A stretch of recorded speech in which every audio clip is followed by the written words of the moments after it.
Greetings! This is Imaduck here with a new episode of QuackPoker, and you can see a lot of things have changed. We're playing this on I got a new computer, so I actually got to have a different recording setup slightly. Hopefully things should look a little better, who knows. But of course the biggest change is right now I'm playing on Carbon Poker. So I had some friends who were playing on this site recently. It is another site that you can use in the US. It was super easy to deposit money. I actually just you could use basically any Visa card, did it super easy, no problem, which was nice. I don't know about the cashing out, but I just put a little bit of money on here, and I got to say I like it a lot better than Juicy. The main advantage being there's just way more players, so there's always games running at any stake. Rarely have to wait for tables. A lot more tournaments and things going on. So far, I've been pretty happy with it. Here we are in the big blind. Obviously, we're gonna call, do some set mining with our threes here. I don't know anything about any of these players because we just sat down at the table. You just saw this is our first hand here. And he checks to us. I think we will go out. We could have the best hand here. I don't think there's many drawing hands he has, so it might not be the best thing to bet here, but we'll kind of get to know our player a little bit. And we take it down pretty easy. And we have the best hand there most of the time, but of course it's often in danger because it's only threes. But yeah. So here I am, new recording setup, and yeah, like I said, I've been pretty happy with Carbon. Their software takes a little getting used to, but it's not that bad. We'll go ahead and fold this here. I could play that sometimes, but playing a little tight, still figuring out the table, all that kind of stuff. So the software is not that bad, but it's just a little bit different. Some things getting used to. I think there's some spots where the buttons aren't placed really well, but really, in the end of the day, I think it's a lot better than Cake software as well, or Juicy Steaks rather. And so I'm pretty happy to be playing on this site now. And so I've been doing a lot of my playing over here. Ran up my account balance a little bit by getting fourth in like a 250-man tournament. One thing they have is they have some super deep stack tournaments here, though. I mean, this tournament went on. I played like 400 hands of poker in like it was like a $2 buy-in tournament or something. I mean, it was nuts. It was just super deep stacked. At the final table, I mean, everybody had like at least like close to 100 big blinds. I mean, it was nuts. So that was pretty crazy. So that was definitely different. You don't see many like that on Juicy, which is nice for it's nice to play deep stack tournaments. I really like deep stack tournaments, but at the same time, uh, it took a really long time, especially for a cheap tournament like that. We're gonna go ahead and bet here. I mean, all this guy did was call. This is a decent flop for us. It's gonna hit us more than it's gonna hit him. Yeah, we take it down. So yeah, so I did well in that tournament. I haven't been doing as well in cash. I've kind of did well in the tournament and then lost a lot of it at the cash. Eventually, I'll do some more tournament content for you guys. Or in fact, I don't think I've ever had a successful recording of a tournament for you guys. I've recorded a few and they haven't worked out, but I will at some point do those. Right today, I was just don't quite have enough time, especially given how long some of those take. All right. King 10's a reasonable hand. This guy insta shoves. That's a thing. Could be a misclick. They do have just like an all-in button here, and if you don't go into your options and change it, it doesn't even ask for confirmation when you all in. It just all ins. Obviously, we can't call it. I don't know if it was a misclick, but even if it was, I mean, I guess King 10's good against a random hand, but if it wasn't a misclick, you know, whatever, then we're going to see this player do that again, presumably, and we can get some more information on it. Really hard to say what the heck that was. And it perfectly well could not be. I mean, there are some just spewy players at these stakes who just kind of, you know, I've got aces. Well, clearly the only thing to do is go all in. But that was a really fast click. That was a little strange.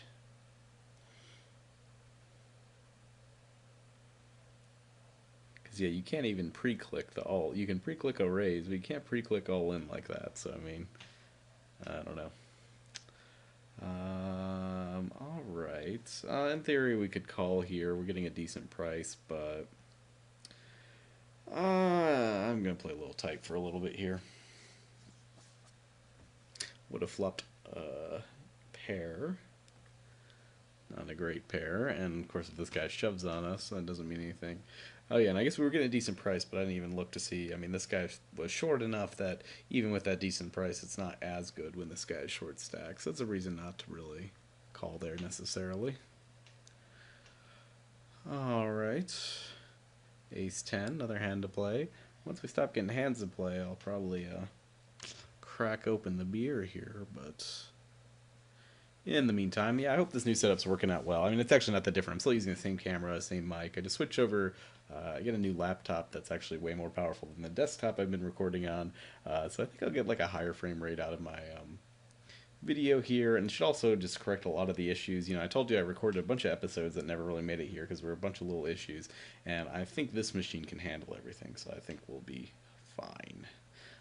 So I'm hoping this will correct all those issues, less lost recordings.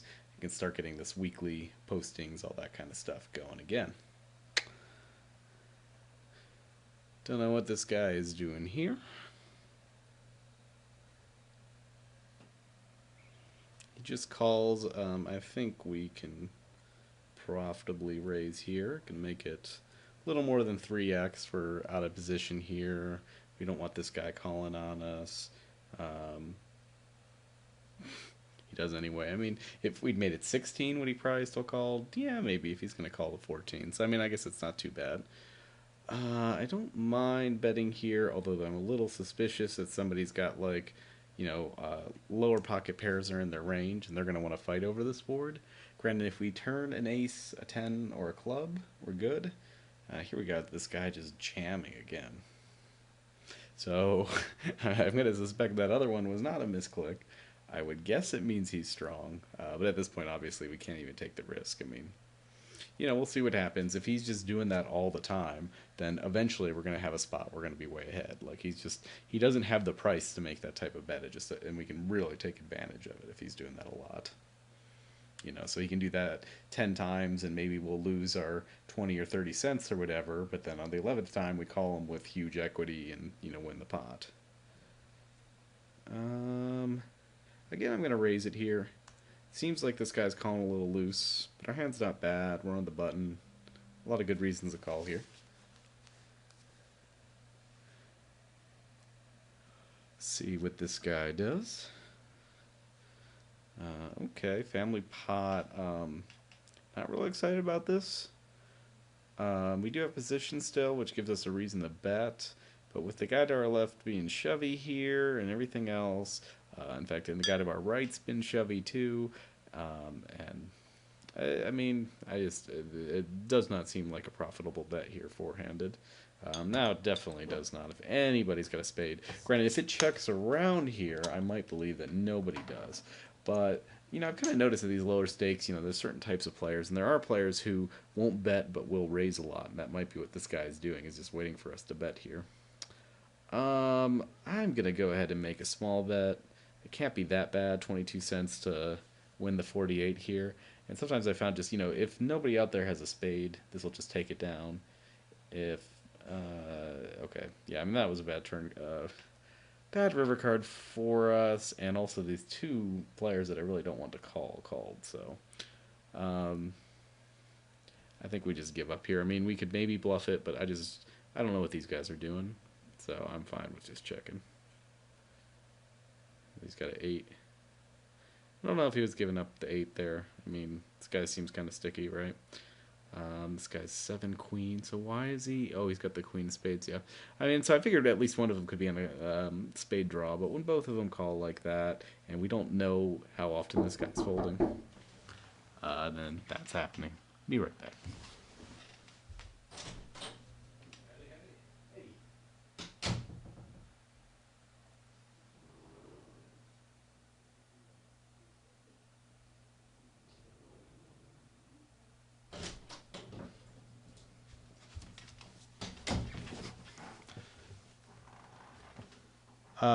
Okay. Hopefully there wasn't too much discontinuity there. I meant to pause the video as I walked away, but it did not pause. So, hi, again. Anyway. Yeah, so I think that last hand, we played it fine. I don't think there was... I didn't mind my bet, although it may just be that these two guys aren't folding too much there. And if only one of them had come along, I definitely would have bet the river. But with two of them, well, I probably would have bet the river. But with two of them coming along, I'm not gonna. We'll raise it up here.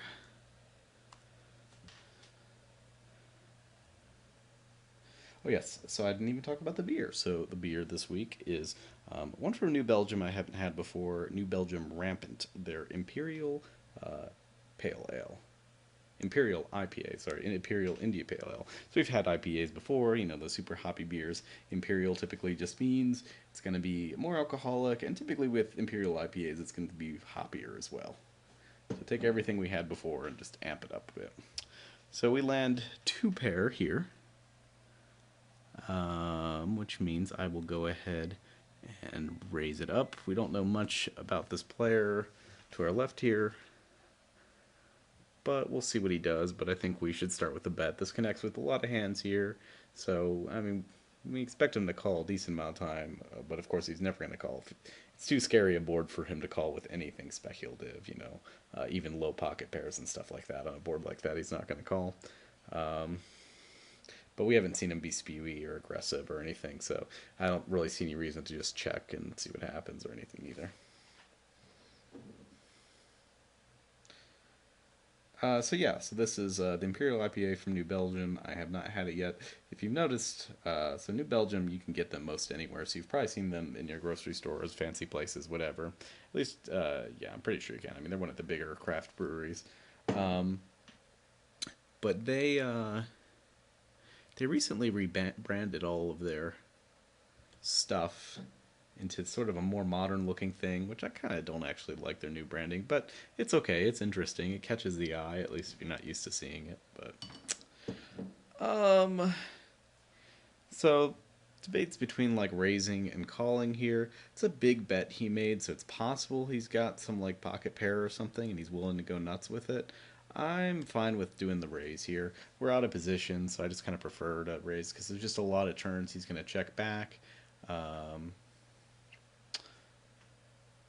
You know, if he's got ace 10, we're screwed, but that's kind of whatever. We could shove here. In fact, I'm fine with the shove. Just really put it to him. If he's got anything, if he's got a draw, he might call, probably not. But at least we don't have to worry about the river if he just like calls us and like a diamond comes. I think we just make a lot of less mistakes this way. But it may not be the highest EV route here. But it looks like he's just going to fold. I'm fine with that. I can live with that.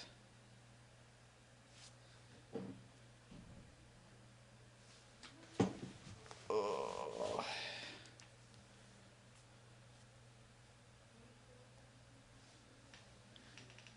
Sorry, and then checking things. Anyway, alright, so where are we? 6 jack of spades. Yeah, we'll just call here. Guy instant raises. Given the price, I think we can still call. I mean, this guy's pretty spewy, but maybe that means if we land something nice, we can get some value out of it. Let's see what he does here. Like, he just had auto raise checked there. It's just, I don't know. It's just not good. I'm afraid if I raise him, he's going to do something crazy, but I think I'm just fine with the call here. We'll see what happens. It seems if if we were ahead before, we're probably still ahead.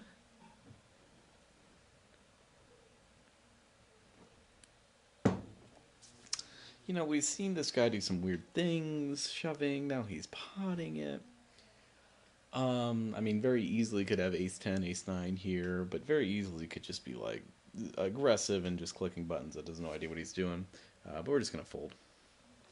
But I'm not sure what that all means there. Just really not sure what that means. So we're going to have to watch this player a little closely. This is, again, why, playing longer sessions is better. Because, players like this, they typically are very exploitable, but you've got to be a little bit careful. It can take a little while to figure out how exactly to exploit them. And in the meantime, you just need to play mathematically sensible poker up until you can up until you've got it figured out and you kind of know how to take advantage. Because if we knew this guy was just spewing every single hand, there, then we obviously would keep calling. But until we're totally sure that's what's happening, I don't know. Because there's also some players who will, at these stakes, I've seen a lot of players who will they just don't know how to size bets, but they know when they have a good hand they should be betting, and so then they spew off a lot. So I haven't determined. We haven't seen this guy show down much, so I haven't really determined what's going on. With the hand with the 8, he didn't bet at all, and so that was like a medium strength hand, and he didn't bet. So he could only be betting with strong stuff, or he could just be going nuts whenever he thinks he has to bluff. We don't really know. I didn't see. Did he? While I was talking there, I didn't see if he had bet that hand at all. I don't like the hand history thing as much in on Carbon. But anyway, so post checks calls is the okay. So he just called the turn and then folded the river. Okay, okay, yeah. So nothing spewy there. Oops, sorry. I could have made it 10 cents. That's what we've been making it, but yeah, I mean this guy's really just calling it. And so obviously a guy who's calling a lot, we want to probably tighten up a bit if this guy's playing this loose. I'm still gonna bet here. Still kind of trying to figure things out. I'm not sure if it's the best thing to do, but we will find out. Kind of looking like he's gonna fold. He didn't have auto raise checked at least. I mean, and we do have a gut shot, so and it's a good gut shot, right? We got the top end of the straight if a 6 drops, which would be pretty good. Plus 2 overcards and all that good stuff. Okay. Oh, that's kind of a shame because I mean that player was obviously making some mistakes there, and if we could have figured him out, we could have made a lot of money off of him. Sucks to see him leave. Here I think I'm fine with a fold.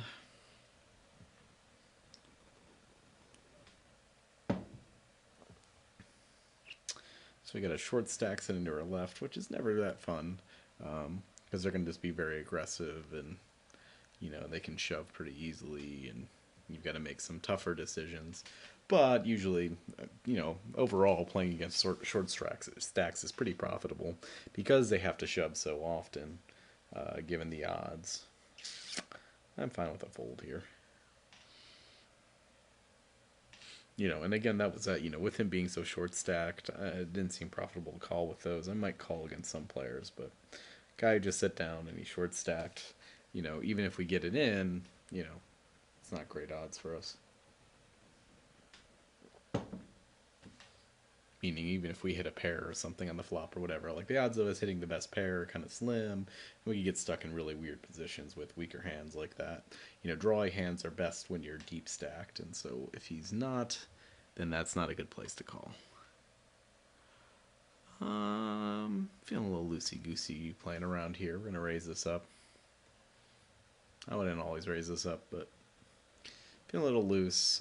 This guy up here, he don't have tons of hands on him, but he really hasn't played many hands at all.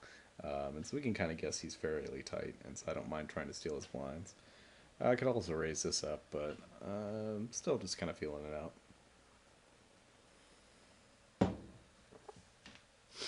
The guy's button seems pretty loose, although still pretty passive pre-flop. So we can use that to our advantage, make some big bets with good hands. And if he's just really call heavy, then we're giving him, making him put a lot of money in the pot when he's starting with the worst hand, which is always a good thing. We got a new guy sitting up top there.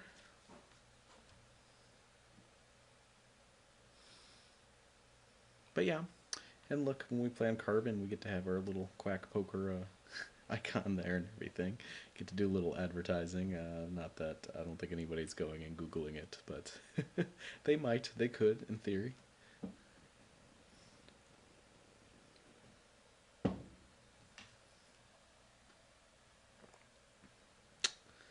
Alright.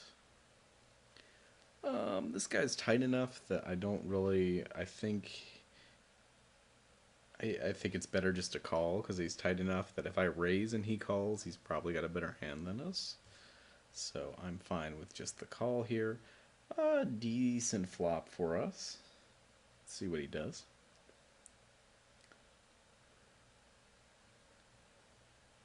Yeah, the guy seems a little nitty-pree. We are definitely betting here, and we're going to bet fairly large. So he's a little afraid to sit around with any sort of speculative hand, lower pairs, things like that. It's a quick call, but he checked the flop, which means I just don't believe that he can be that strong. And he could easily be doing that with some sort of draw. So I think if we bet here, yeah, we take it down most of the time. Because he easily could have had some sort of spade, the ace of spades or something like that. Granted, I think typically you should be betting the ace of spades on that flop when you have initiative and position and all that kind of stuff. So if he did have the ace of spades, it probably wasn't great for him to take that line because it just kind of lets him, basically lets us just get initiative there and brutalize him a little bit. But I see a lot of players take that type of line there. They didn't hit a pair. Why should I see bet? But we don't really know. We're not sure what he's doing. He could also have some, like I said, some middling pair, some nines there or something like that, and just kind of be like, okay, yeah, I can't do two streets. And nines would kind of make sense too, right? I mean, because with nines on that hand, he would have had a gut shot on the flop and all that. Well, again, I think it's okay to bet there, but it's kind of a wet flop, kind of a weird spot. So we don't know exactly what he's doing. This guy we haven't seen a ton of hands with yet, but he seems kind of tight. But I still don't think we can fold this on the button.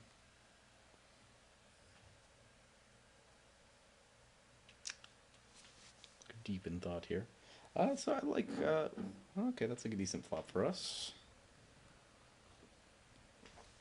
I'm just afraid of ace nine, maybe a 9-10 suited, and some pocket pairs. He checks pretty fast, but don't know if that means too much. I think I'm going to make it a little big just to discourage. I don't want them one guy calling and then the other guy calling. If one of them calls, I can live with it, but if both of them call, it's going to be difficult to navigate this hand. So I don't mind making it bigger there. We've probably got the best hand. I don't mind checking it here either. It's kind of a scary turn card for us. I'm not totally sure if this is the best line to take here, but I'm okay with the check here. This guy's been playing so passively. If he's got a hand weaker than ours, he bets very quickly. So he could have turned the king. But he checked so quickly on the flop. He's either got a king or he's got nothing, and he just thinks he needs a bluff here. But it was a very quick bet on the river. I'm going to call because I just want to see what he's doing, which I know is not the best thing to do. But, okay. Oh, we take it down. Yeah, so he's just... okay, yeah, so he just got a little aggressive there. I don't think he thought he had the best hand. Maybe he did. Maybe he thought he had the best hand, and he thought just if he kind of attacks us there in the river, since we showed a little weakness, you get it? And so that's good to know. I'm just always a little wary because there's a lot of players at these stakes who aren't as aggressive as they should be in certain spots like that. Like they're not attacking you when you've shown weakness. So I wasn't totally sure what he might be doing. Especially, and I tend to see that more in players who are a bit tight pre-flop. But again, this guy we don't really know. 20 hands is nothing, and his stats could easily be a little bit more looser than this, and he just hasn't gotten some good hands. So we don't know much about him. But of course, yeah, that ended up being worth it. Like I said, I kind of wanted to see what he was doing, and on top of that, some percentage of the time we do have the best hand if he is an aggressive player.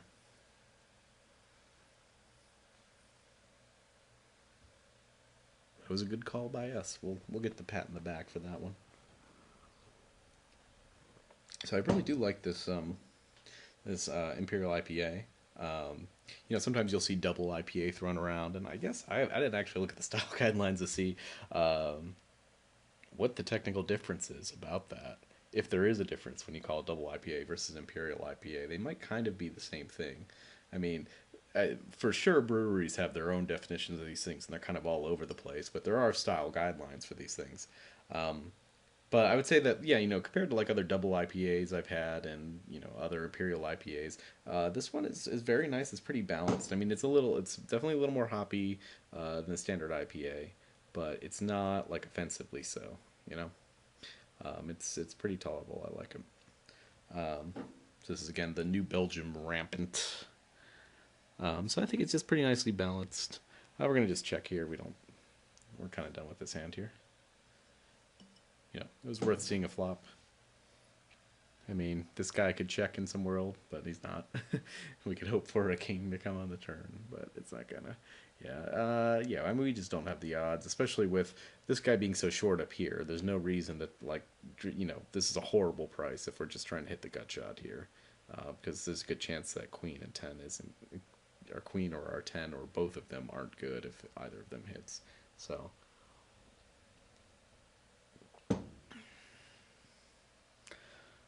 we see another bet, so we're gonna get some idea. Yeah, I mean, obviously this guy needs a shove, and he's got a call with every hand here. Yeah, so both got aces, but the one guy's got two pair. Okay, so yeah, we we avoided that on the flop. We played it right there. I think we had the odds to call pre-flop, and then on the flop we got away from it. Of course, now this guy's a little bit short too, so we got to keep that in mind. Really, the only other player with any sort of stack is this super tight guy whose name is I 8-bet 7-2 off, but he clearly does not, given how tight he's been playing.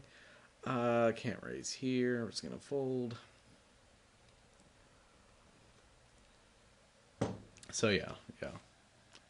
Um, what else? So yeah, but I've been pretty happy with Carbon. Like I said, I mean, there's just way more players. It's really the biggest thing. That was my big complaint with Juicy. Is it's often hard to get on tables. They'd be full and you'd sit there forever. And then tournaments, I mean, you'd have to plan your whole day around when is the one tournament that meets any of your guidelines happen. And they had a lot of just turbo tournaments and very few deep stack, very few types of tournaments that I like. Whereas here, it's a lot of deep stack tournaments and other things. I think their entry time is a little long. That was the other thing that made that tournament I was in go so long. Is like they allowed rebuys for like 2 hours or something ungodly. Like in a $2 tournament, that's nuts. Like it's just gonna make it drag out forever. People keep rebuying, which I mean, it's good for you if you get in early and you don't rebuy. I mean, it just means free money because by the time they're rebuying 2 hours in, they're going to be fairly short stacked. So you can kind of just take advantage of that. Being the deeper stacked player, you can just wait for them to have to shove and take their money. Could raise this up here. In fact, there's oops, I didn't mean to even click that. Sorry, it's me getting used to this new mouse. I think I was going to raise it up there just because the two guys in the blinds are like our two tightest players, and so it's a decent place to steal. And I don't feel too bad if they call. So I think it's not too bad of a spot to play a little loose there if they're playing that passively. Obviously, it's a little weird though with these two guys who are left who've been playing kind of loosey goosey.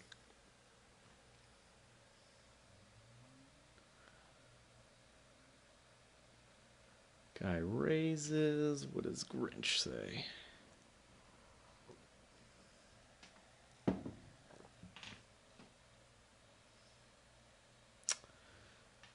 Alright, and the Grinch folds there. So interesting, good to know. I mean, it's interesting to see. I mean, there he had a really good price to call. So, I mean, he probably should have called with pretty much any hand. This guy did not make his 3-bet big enough there, but that's okay. Here we can raise it up, I think. This guy is limping so wide that we're going to have the best hand a good amount of the time. And we don't necessarily want to play a pot out of position. We don't want to necessarily let him see a free flop. Of course, that's a good flop for us. To the point where I kind of just want to check it and see what he does here. Because I think it's just like, what hands does he have that's hitting that flop? Let's at least give him a chance to bluff. Because he's not, it's very unlikely that he's going to beat us somehow here. So let's go ahead and bet here. And I just don't think there was much he was calling with on that flop. He's someone who's kind of folded a lot of C bets and things. So he calls there. So we got a full house. If he's got a 2, he's definitely calling. So I don't mind making the bet big. If he's got a queen, he's probably calling. So let's make it a little big. If he had a couple of spades, yeah, I mean, I think we've got the best hand there. Ace 3. Oh, wow. He really just did not believe us. All right, well, good to know. So that guy is basically a calling station. We did look a little weak since we didn't bet the flop there, but, we made our bets pretty big. So I'm not sure why he thought that was the best thing to do, but he did. A little speculative call here, but I don't mind it. Gonna check. I guess it might not be great against a player who is this tight, but we landed a pair on the flop. The problem is we've got these reverse implied odds now, where if he's got a big overpair, we very well might be paying him off. Could raise here, but I'm kind of just fine with the call. 3, 5, 6, 7. We'll check here. Got a gut shot now.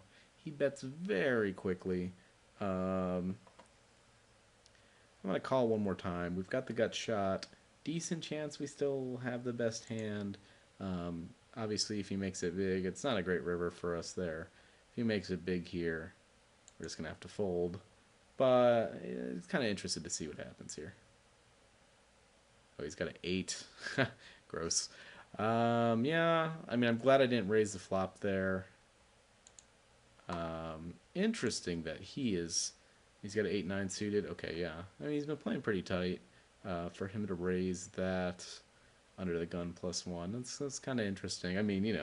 It's a hand most players would play, but he just has kind of seemed really tight.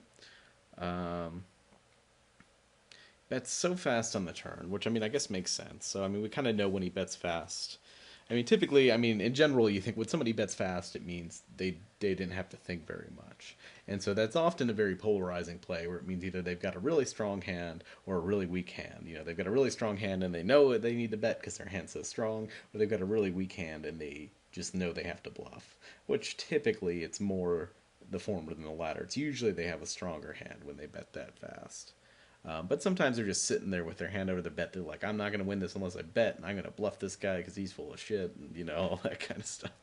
It's definitely, you shouldn't always, when they bet, assume that they're strong, but it's kind of usually an indication. And then you can look at what they do and how often they do this kind of stuff. So here, the guy bet very fast, and he was pretty strong. He really didn't, he had the top pair on a board that didn't really have much else going on, so it kind of made sense.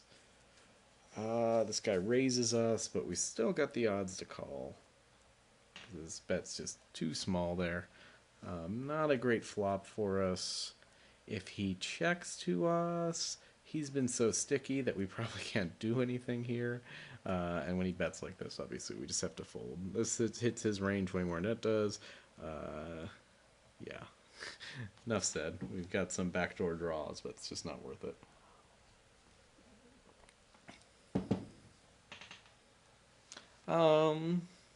We haven't played that long, but I think I'm going to do a shorter session today, so probably do another orbit, and then call it. So, sorry for the short session, although my last video was like an hour, so, you're welcome for that one.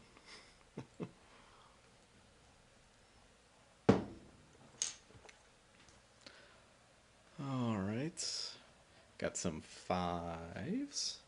So they do have a nice convenient sit out next big blind checkbox, which I like. Although it is a little dangerous because you can accidentally hit and run.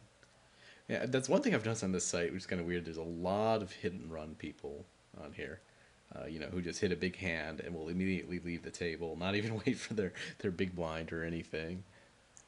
Again, we've probably got the best hand here, right? So, and this guy's just been so colly, we'll raise it up.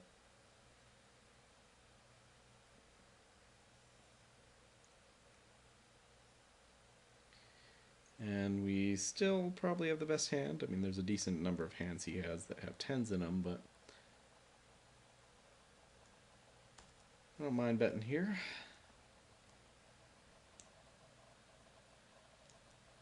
So if he's got a weaker hand that he's just calling us down with, I think our check is fine. I don't think he's been super aggressive, so I think this is kind of safe.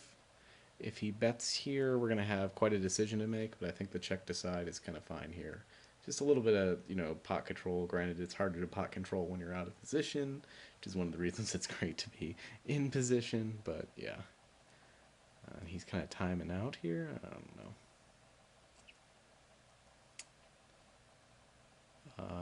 Okay.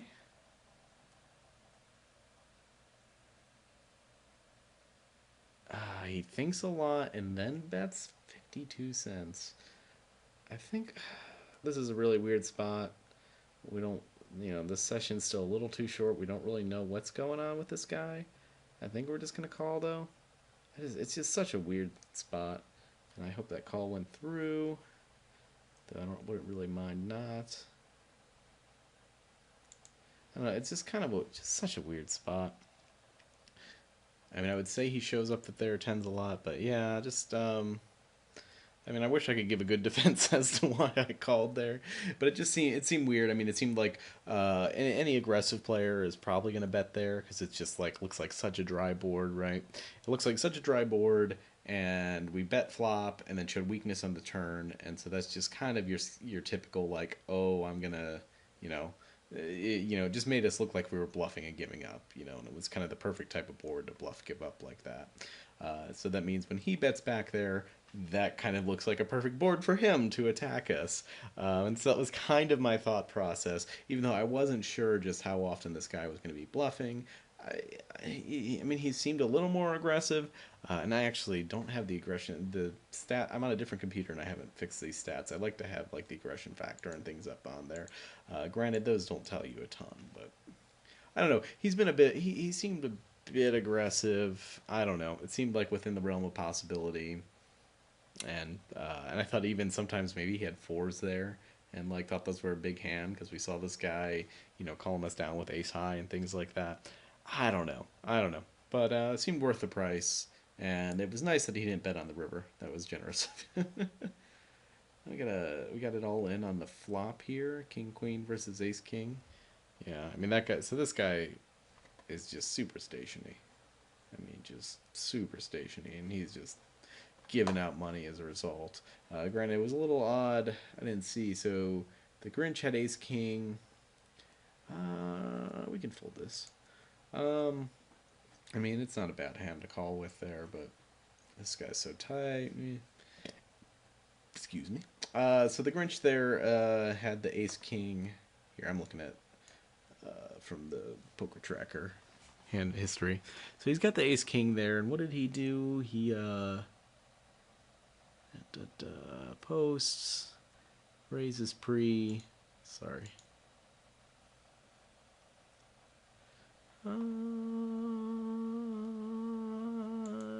Sure.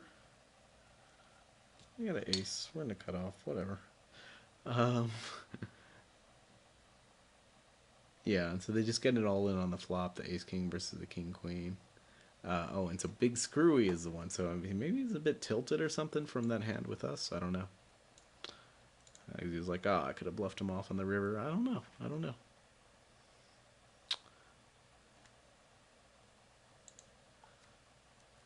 I think I also would have been more likely to believe him on that hand had he.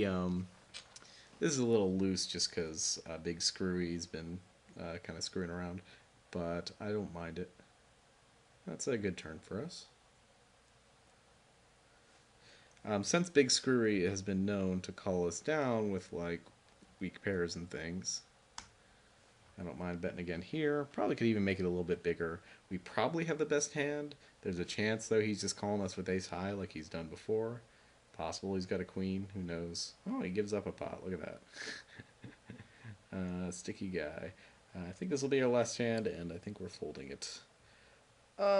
Yeah, I don't know. So I thought it was a pretty good session. It was a bit short, right? 40 hands is usually shorter than I want to do any session for. I usually try to do a minimum of 50, and nowadays I've been trying to do 100 to 150 hands in a session, kind of minimum, just because it is such a you know, if you're really paying attention, that puts you at a huge advantage of people at these stakes, right?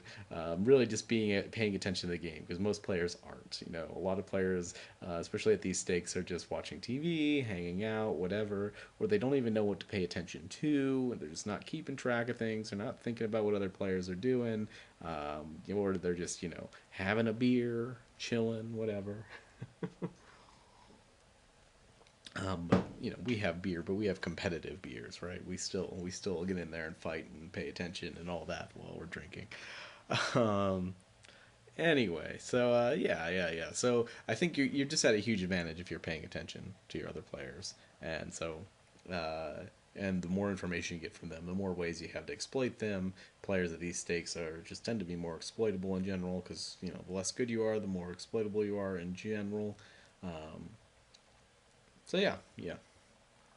But anyway, we were what up a dollar or two. That's okay. So half a buy-in. That was I can live with that.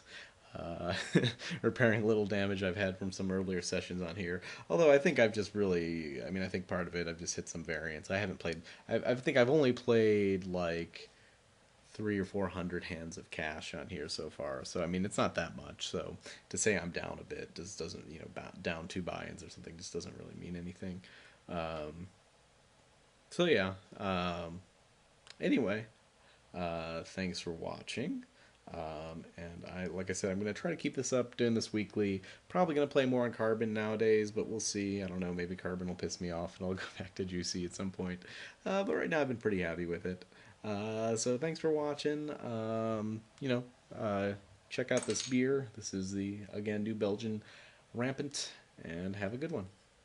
Adios.